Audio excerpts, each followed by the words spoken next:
Sorry. Moving on to motion H. Sandra, Richardson for Lothian area.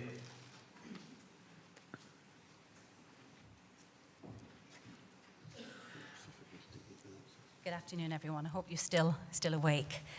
This one really was for John Swinney, but he's gone. Right, a fairy godmother is not what we need, nor are we looking for a miracle, but a happy ending would be appreciated. This government is closing its eyes to the attainment gap. They are closing their ears to the voice of those who work with the very people that they are desperate to help. And failure to act now will lead to greater failures in the future. We'd all agree, I'm sure, that the attainment in schools for a minority of students is about far more than creating a competitive league table of results. It's about providing a safe place, which is a real alternative to their chaotic lives. When schools fail to deal with the troubled, violent and aggressive students leading chaotic lives, they're turning a blind eye to the future, storing up a costly and destructive time bomb. Teachers are relentlessly driven to improve exam results and outperform their rival schools in the league tables, in the optimistic but naive view that we will close such attainment gaps. But the gap is wedged open by factors other than exam success, such as high rates of absenteeism, violent and aggressive behaviour, violent and aggressive language. Academically, we're still providing a very good service, but our students need help with additional matters, emotional support and good health, to name just two of them. When services are cut, even though teachers' jobs are protected, our conditions of service and ability to make a difference are seriously affected, and the impact of our vulnerable young class closes down. The voices at our conference are not selfishly yelling, "Oh, please, sir, we want some more." No, we are asking the government to open its eyes and its ears. We're saying, look, listen, we need your support.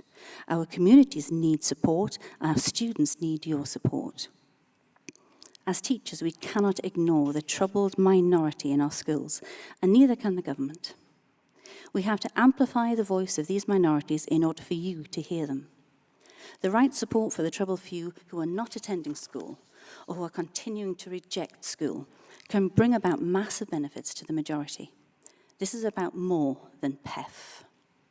To illustrate, one able student at a school near you is struggling with his chaotic home life. He can be overwhelmed at school and needs a safe place and counselling in the middle of a day.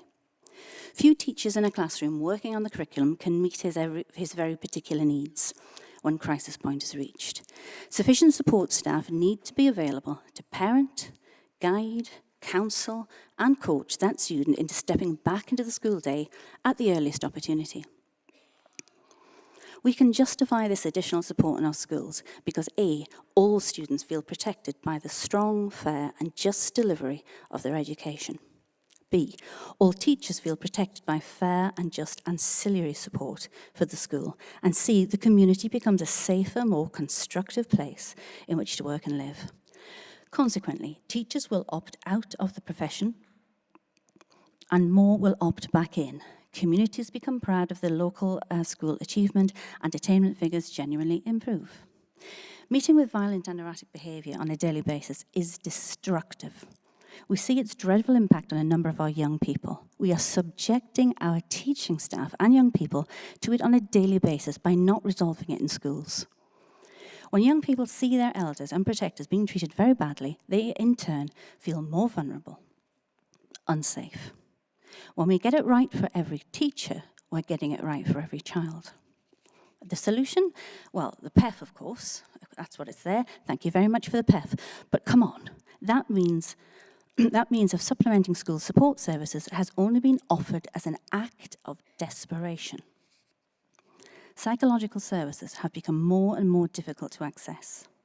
CALMS, for example, are overwhelmed with referrals. We are increasingly relying on charitable organisations to deal with our children's mental and health and well-being. But still, we work on to improve the outcome for our schools. The attainment gap is narrowing, but it will not be closed until we remove the wedges that keep it open. Thank you. I urge you to support the motion.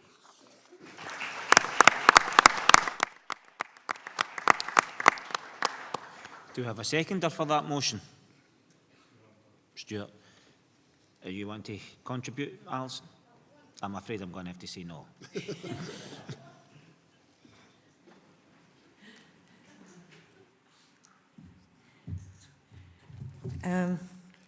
Alison Corralo, delegate number 22 from Fife. I haven't actually prepared anything, but I felt I needed to come up and support this motion.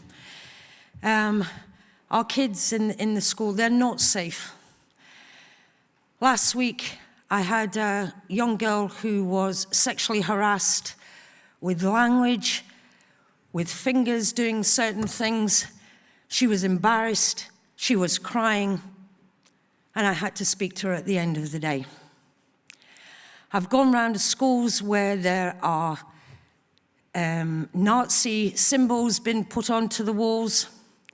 I've had a teacher in absolute tears because he happens to be Irish and he was told that his house would be burned down with his children in it. This is the kind of thinking that happens when we see what's going on in society at large. It seems to be okay now. Once it becomes a thought, it then becomes language. Language then becomes actions. People are not feeling safe in our school.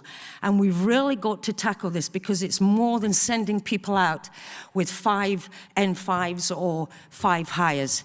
It's about people going into society and tolerating each other because we cannot stand by and let our children down or our teachers down. Support this motion, please.